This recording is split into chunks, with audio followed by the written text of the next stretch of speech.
Right, so let's continue and let's get ourselves to that prison ship is where we're going, basically. Oh, to disturb you, flip the neck. It's pandemonium outside the bridge gate. One of the officers seems to be demanding an audience with you in person. I think I hear Master Wersarian's voice. In any case, I wanted to warn you in advance. They just do not want me to get to this prison ship, do they? Everyone wants a piece of the rogue trader.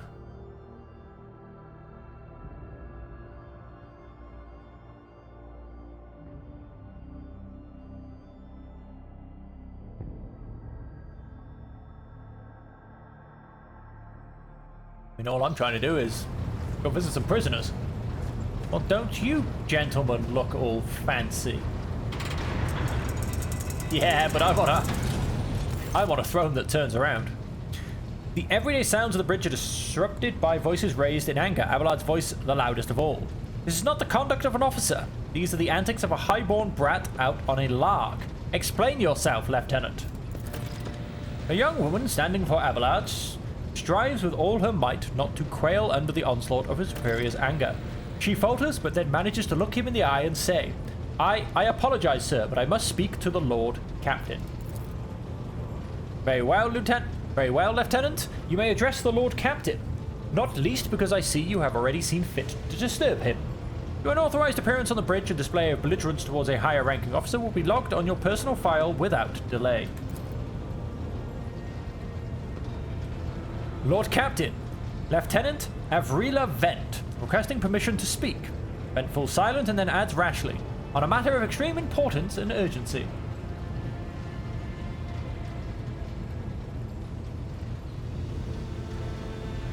I'm going to say number 2. Hey, Aldo Gaming, how you doing? I am sorry, Lord Captain. I thought that drastic times called for drastic measures. This matter cannot wait.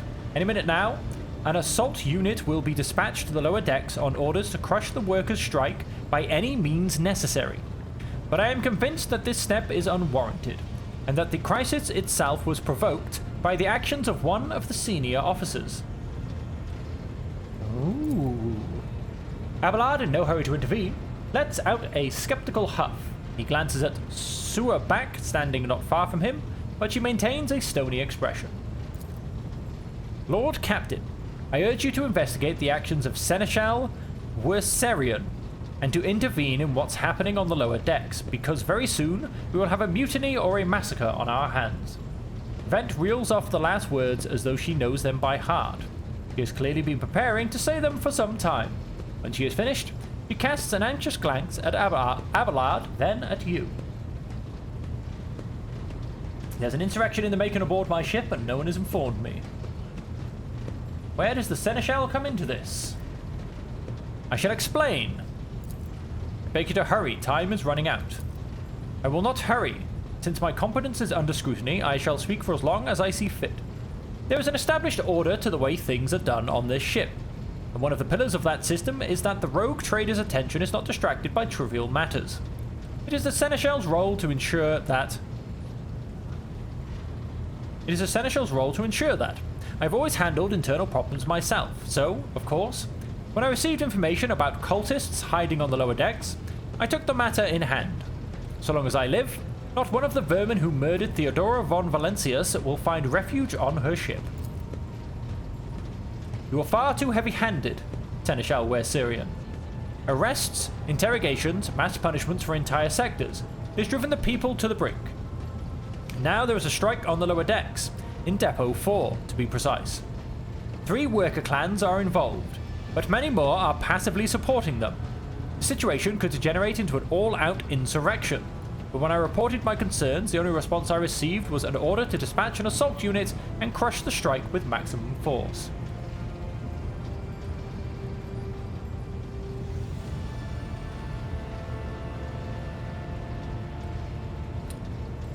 What is Depot 4? Depot 4 is one of the poorest sectors of the lower decks. It is home to the clans of general labourers. They are not as valuable to the ship as the families who have served its specialised systems for generations. They are an easily replaceable resource. and one which is now, more besides, giving succor to cultists and minions of the arch-enemy. Depot 4 is poor and troubled, but at worst that means drunken fights and illegal rot-gut brewing. We have handled the workers of Depot 4 in the past. We would have done so again if the crackdown on Depot 4 hadn't been so harsh. And another important point to bear in mind. The problem is not limited to this sector. It is located in one of the most populated lower decks, and everything that happens there has a knock-on effect on all the neighbouring sectors. Master at Arms, the ship's enforcers report to you. Lord Captain, unlike Lieutenant Vent, I respect the chain of command and realise that it is not within my right to challenge my superiors. Tuerbeck bows her head in Abelard's direction. However, a moment later, a serpentine smile appears on her lips. That being said, while I entirely share Master Wesserian's opinion on the fate of Depot 4 deserves, I must note that this insubordination is a direct consequence of practices that he himself has introduced. Mistress Tuerbeck, I see you have decided to follow the Lieutenant's example after all. Such behavior does you no credit.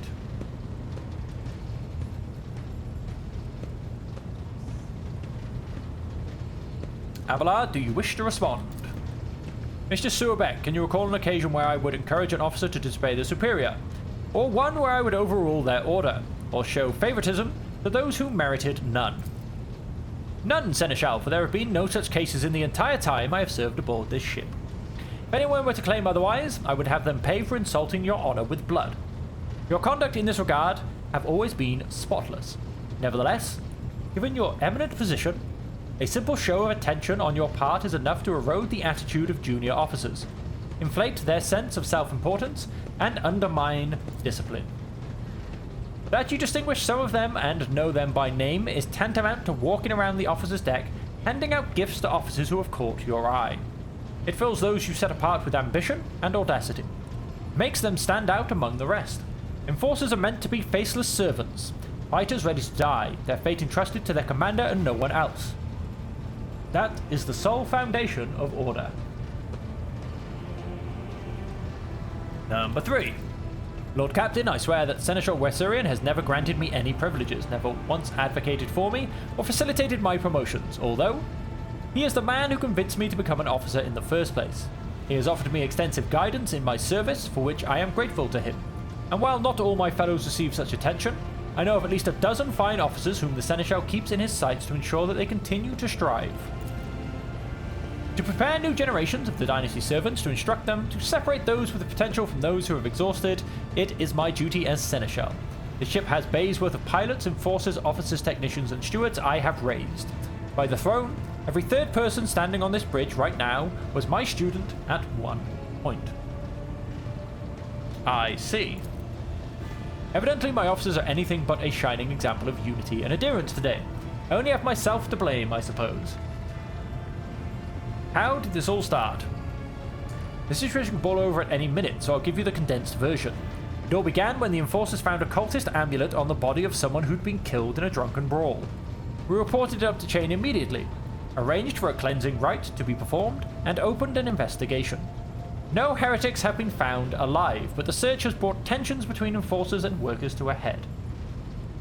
Abelard, what do you have to say for yourself? I see no need to add anything. I acted within the remit of my authority, guided exclusively by the best interests of your protectorate and your personal safety. If you wish to confirm the rectitude of my actions for yourself, I have no objections. For my part, I urge the Lord Captain to go down to the lower decks, stop the assault unit, and speak directly to the people. You will see that they are not lying or harbouring heretics. That way, you will stop the uprising before it begins.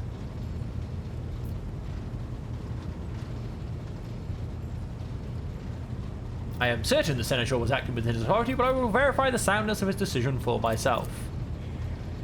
Throne preserve you, Lord Captain. Thank you for your support.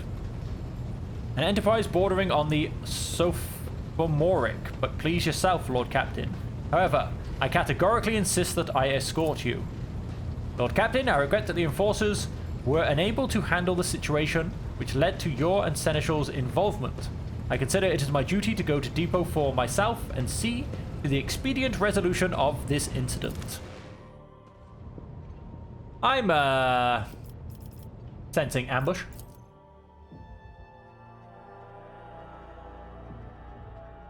But hey, you know, just, you know, spending one of my afternoons hunting some heretics down in the bells of my own ship. Let's go for it. Let us... Victory awaits. Go for it. Hey, it's Wessarian. Take that, scum. Look who it is. This is all his fault. All of it. What did they just throw at him? Like some acid, or was it just like a stink bomb? But from his brow in a startlingly human gesture and telling 1, a rare moment where he allows his age and weariness to show through his armor like veneer of self-assurance. The lower decks are a source of endless problems. Sometimes I ideally regret that we cannot replace all the locals with servitors. Let's keep moving. We need to get to the bottom of this. More to the point. Do I have any nice items to equip? No, it doesn't look like it. Thought I did.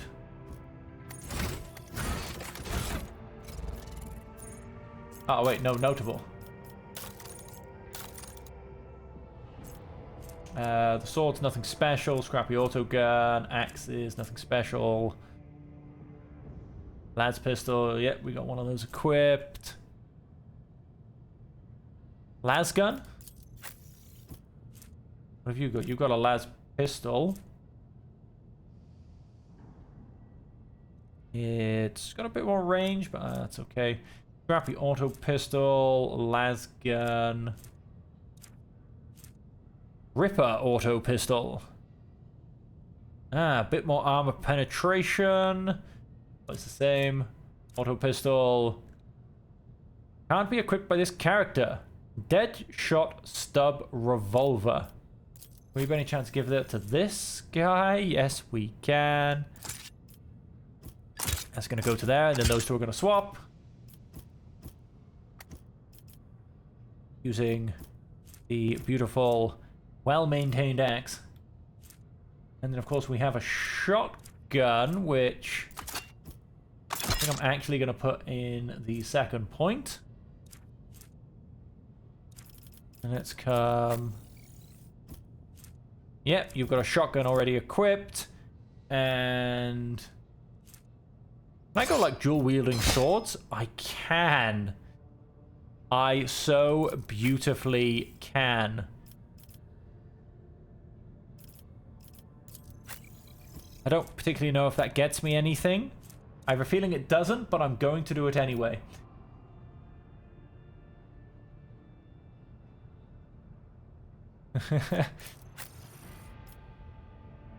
How does the staff goes up the same? I assume, can you use staff or House of Cilio? Yep, but it's the same staff as you've already got. Got an auto pistol.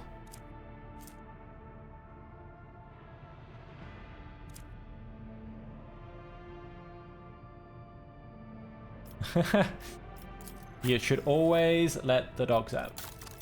Not some weird reference to a song. Armored body glove. The character wearing this armor will dodge 54% of average enemy attacks in this chapter. Uses incoming damage by 5%. Wears an armored body glove. She wears an armored body glove. I assume I'm on medium armor. Yep. Although this guy I want to be on. What's he on? Is he on heavy? Yes, he is. What do we have here? Light armor as well.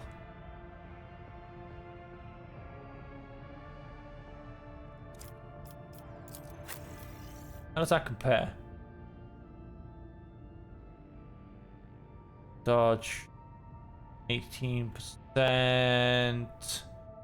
Okay, that's actually better because there's no dodge penalty. Attacks in chapter by minus 10%. So we'll equip that. You can now go with some light armor.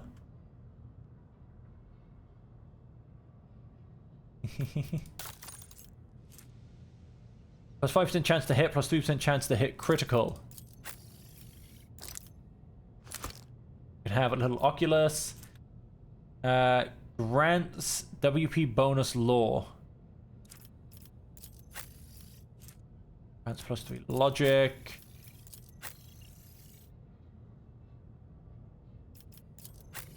You would probably have some of the best roll, but what do you got? You've got logic on. Hang on, where's my logic? You've got a 38. 5, 30, 30, 30. So you're definitely winning that one. Give you these funky goggles then.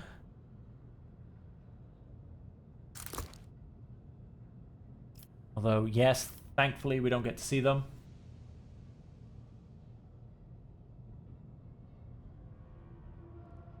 Having a second ammo for your sword. But does that... Because can you then actually do an attack with each sword in the same round? Or does it kind of stop you? We have some grenades. Some other fun stuff. Those devices suitable for eliminating flimsy obstacles. And a machine right. Yep, cool. Fun stuff, other, and flagship stuff. And everything.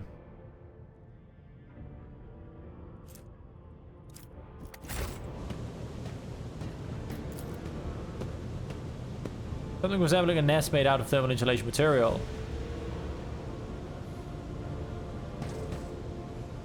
Check rabble. We've got some valves, which I have no idea what do.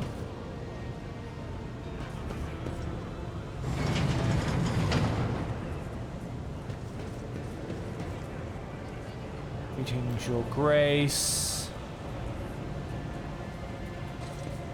Gonna nick some goods from the lower deck rabble.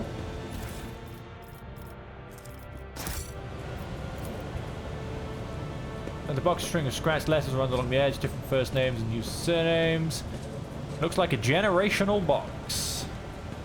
Okay, we ain't going out that door. I won't tolerate weakness.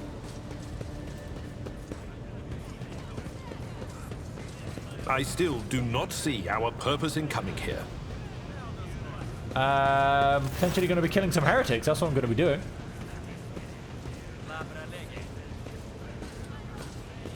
Nobles from the upper decks down here to see us. Well, no, because usually when you do an attack, you quite often, like, I can't shoot twice with the Sister Sigilate.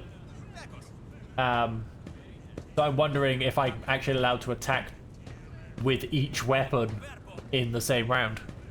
Sounds of heated discussion reverberate through the ship's bays. Lieutenant Avrila Vent of the ship's enforcers is barring the path of her superior, Master-at-Arms Jocasta Sewerback, who has arrived clad in armor. Judging by their expressions and tone, the standoff has dragged on for some time already and has now reached boiling point. Lieutenant Vent, my patience is wearing thin. I have given you an order, now get out of my way. I cannot comply with that order, ma'am. This is my deck and my sector. So long as this area remains under the Lord Captain's special oversight, no action can be taken without my express permission. There are only 3 people who are authorized to make me stand down. The first officer, the rogue trader, and the Emperor himself. Do not all my lessons fall on deaf ears. Your Lordship. What's the situation? Go to the site of the conflict with Seneschal, deal with the striking workers. My people lock down the bay where the strikers are, including their leaders. We have the situation under control as far as resources allow. Under control, Lieutenant. I've come here to lead an investigative unit, and what do I see? The rabble is on the verge of mutiny. There is nothing to investigate. This calls for immediate repressions and firing squads. And you, Vent, are a step away from facing charges yourself.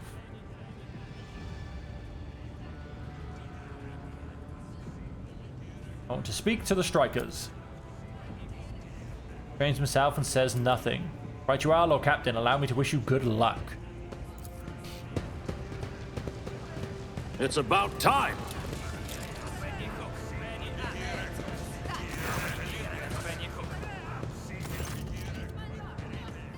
A dozen pairs of eyes stare apprehensively at you. The people before you are typical inhabitants of the lower decks. You've taken their simple clothing, crude weapons, and faces that display varying levels of mutation, from the barely discernible to the strange to the outright grotesque.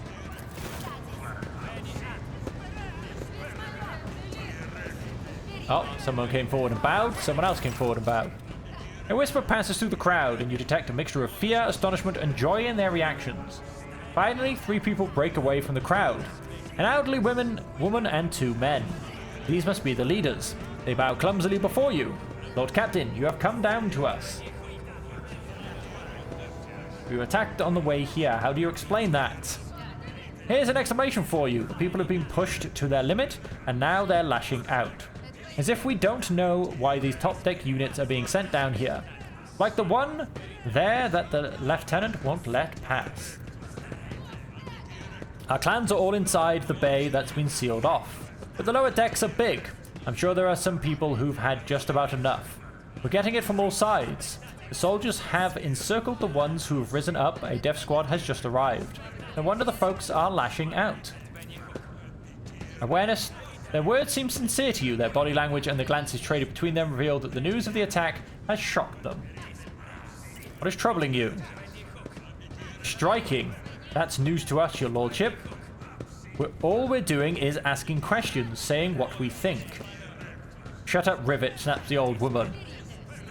Here's the deal, your lordship. Your damned enforcers are all over us down here. They say they're looking for cultists. One wrong word, and they're reaching for their batons. If they want to punish someone, they turn off the heating to whole bays for a week at a time. Then we get sick and freeze. In my clan, 2 little ones died from inflammation in their lungs, all because of those enforcers. Argenta does not interrupt the workers, but you see the sadness well in her eyes when the children's deaths are mentioned. She quietly whispers a requiem prayer and makes a sign over herself. It's all true. Bent is the only enforcer officer who stood up for us. It's clear as day who had a mother from the lower decks and who grew up amidships and has no fellow feeling towards us. Your lordship, we're no villains here, we're honest workers, your servants. We've plotted no disorder, we went on strike openly, and now we've got guns pointed at us. All we're doing is asking to be allowed to work in peace without being harassed.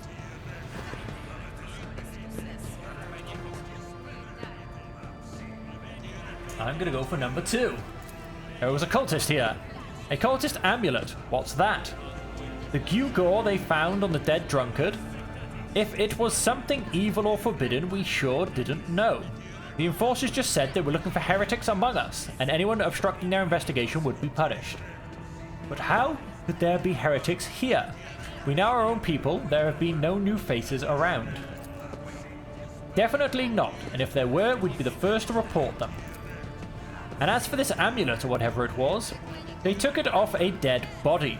There are no cultists still breathing in our sector, that's for sure. But when that fight broke out, some enterprising folks looted the bodies.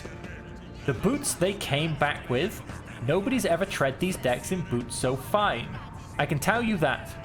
Seems to me these cultists have better commanders than us. Oh yeah, these boots really were fine, and there was no harm in taking them, right?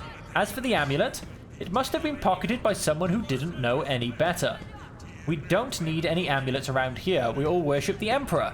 And when we're working, we bow down before the machine spirits of the large and small transformers and the servo motor. The same way my grandfather was taught 100 years ago by a tech priest who came calling, "Believe us, your lordship, we are people of faith." Naive children. Weren't you taught from an early age about the dangers of the arch-enemy's creations? Weren't you warned that any unfamiliar object could be one of them? We were told, Holy Sister, but it was long ago. The last time we saw a confessor in our sector was just after I'd had my 3rd little one. That is regrettable, but you cannot lay the burden of leading a righteous life on the shoulders of the Holy Fathers. Who will you blame when beasts crawl out of those amulets you stole from the heretics? The Holy Father, who was not there, or the scavenger who brought evil down on himself and his neighbors? Abelard, do you have anything to add? I authorize the use of all necessary measures to locate Chaos worshippers hiding in this sector. The specific steps taken by the officers were not reported to me. Nevertheless, I am certain that their actions were justified. Cultists are no drunken stevedores. They are the enemy and a threat to the ship. Neutralizing them demands decisive action. What changes do you want? Would you look at this? The General Camp itself is asking us, bilge rats, what we want. Well, here's what. We want you to rein in your damned enforcers, to quit turning off the heat, and to stop battering everything that moves. No, that's not it. We want the enforcers gone from here, and we want to be armed. Give us arms and we'll govern ourselves. We'll defend ourselves if these cultists do show their faces. I've been leader of my clan for 20 years now. Getting rid of these club-wielding thugs can only improve things around here. You've gone too far, old Nan. They'll never let the maggots of the lower decks live without enforcers breathing down their necks. They probably even insist on enforcers on the upper decks too. As for weapons, what do we need them for? Before the first day's out, we'll have someone shooting their neighbor out of their stupidity or drunkenness. We don't need that. If the enforcers stop hassling us, that'll be enough. In return, we'll find the scavengers who robbed the cultist body, and we'll talk to them. One lower decker to another. If there are any more of those damned amulets about, we'll hand them over to the enforcers ourselves. You speak for yourself and your clan, and I'll speak for me and mine. I don't want empty gestures. I want real change. They'll promise us the world now, but as soon as the Anointed One turns his back, these brutes will be on us even harder than before. All because we dared speak out.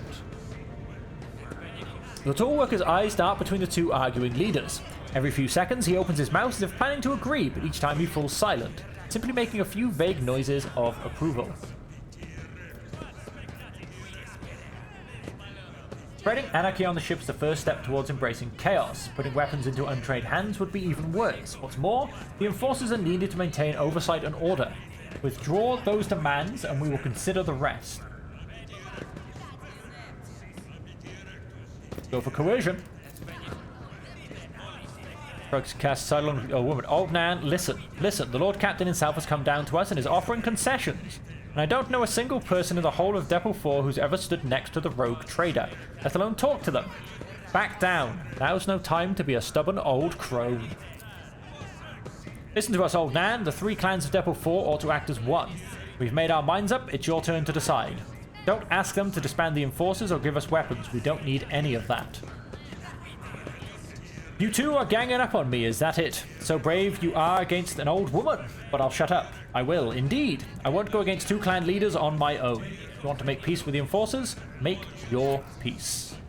That's great, just fantastic, Lord Captain, we're all agreed.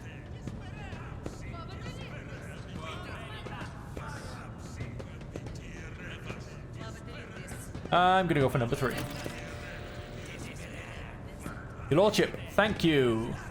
You have not abandoned us lower deckers. You came yourself and settled everything. I'll tell my grandchildren about this.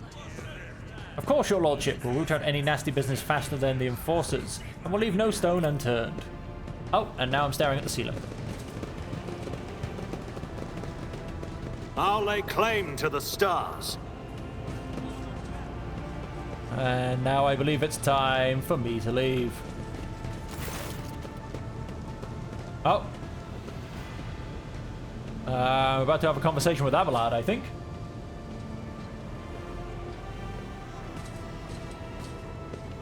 There's somebody walking somewhere.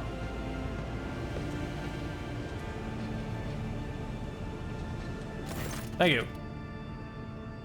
You stand at a distance and address your other companion, saying, I have an urgent matter to discuss with the Lord Captain. Please give us a moment. Well, are you pleased with your investigation, Lord Captain? You kowtowed to the disloyal rabble. You believed their lies and showed them leniency. Next time the ship is attacked by cultists, that rabble will welcome them with open arms and allow them to wreak whatever havoc they like, because they see you as a weak leader. Is that how you see your future at the helm of the Von Valancius Protectorate?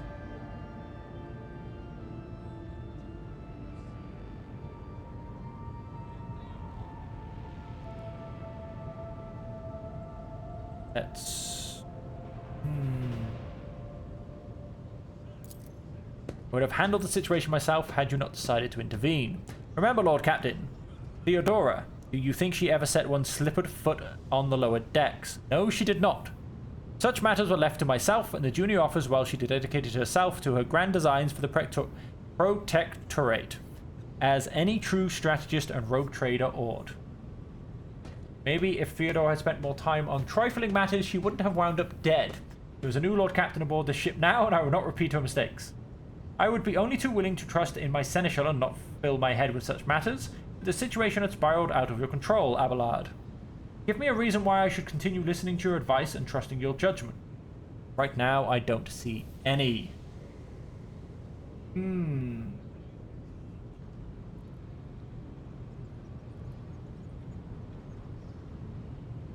Yeah, I was kind of hoping an option of, oh, so you three are the ringleaders. Bang, bang, bang. What's going to come up? But nothing that fun seemed to present itself, so I decided to be the nice guy. Number 1. I commend your decisiveness, but I am uncomfortable with introducing new protocols in the midst of a crisis. And I lost my temper, Lord Captain, and believe I ought to explain myself. The prosperity of the Von Valentius Protectorate is not just an empty phrase to me. I left the Imperial Navy for the chance to see it flourish. I was the most momentous decision of my life. I did it because I saw in Lord Captain Theodorus deeds the sign of true greatness. Rogue traders do not simply forge new routes and capture worlds, they create order out of anarchy. That creative impulse was entirely lacking during my time in the military, excuse me. So I left behind everything I had known, everything my family had known. I come from a long line of officers, and I embarked upon this incredibly reckless venture. Lord Captain Theodora entrusted me with all the concerns she had no time for. She would go off on her flagship for long periods to distant frontiers, on scouting voyages, and the advancement of the entire protectorate rested on my shoulders. And then suddenly, everything had been built over years and years began to quake, rattling like a flimsy hangar on a seismically active world. One of the senior officers betrayed us, the rogue trader was killed, and who knows what is happening on the planets.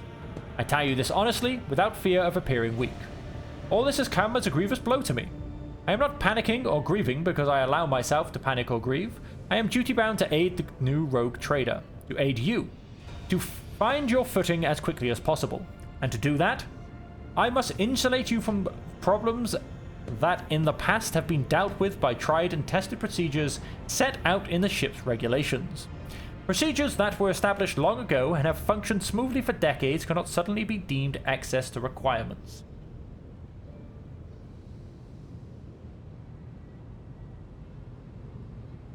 Stop living in the past. Well, Captain and Rogue Trader accepted and start living in the new world. The world where Theodore is gone and where you and I have new decisions to make. Prosperity of the Von Valentius Protectorate is just as important to me. There's a comprehensive knowledge of how things are run in the ship. I think in the future I will follow your recommendations. Rated, and I trust that the situation is an aberration in the ship's otherwise smooth operation. Working, I see no reason to change them. I've seen plenty of sentiment and hand-wringing in recent days, but very little competence. I have no plans to rely on your judgment or your tried and tested procedures in the future. You died and I won't make the same mistakes. If you want to keep building the future of Valentius Protectorate with me, stop living in the past. Or to accept it and start living in the new world, a world where Theodore is gone, where you and I have new decisions to make. I'm going to go for number 1. Yes, Lord Captain. Your resolve is admirable and demonstrates strong leadership. I shall remember this moment, should my old habits ever begin to creep back in. And now, please, let us leave the lower decks. If the rogue trader desires to stretch his legs, there are far more suitable places. None shall stand in my way. Let's go back up to the bridge. Very much. Oh, just trying to get this ship to fly from one place to the next seems like it takes every ounce of willpower a man has.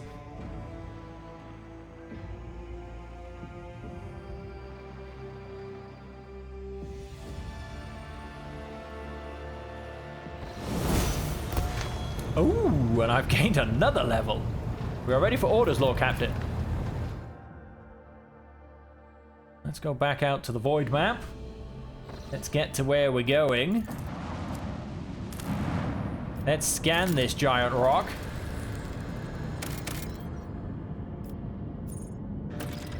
Rycadia Filia, the prison planetoid.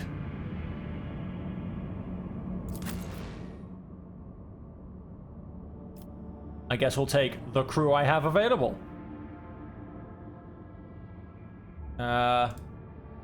Although I am actually going to pop out of points of interest detected. And that is my mission to be done. And I'm going to hop out of this because we are going to leave the stream. There, we have come to the end, and this is all we have time for. And so on that, as per always, thank you all very much for joining me. I hope you've enjoyed it. We will come back next time where I will continue to attempt to figure out what I'm even doing and to move forward. But until next time, as for always, I hope that you stay safe, happy, and healthy.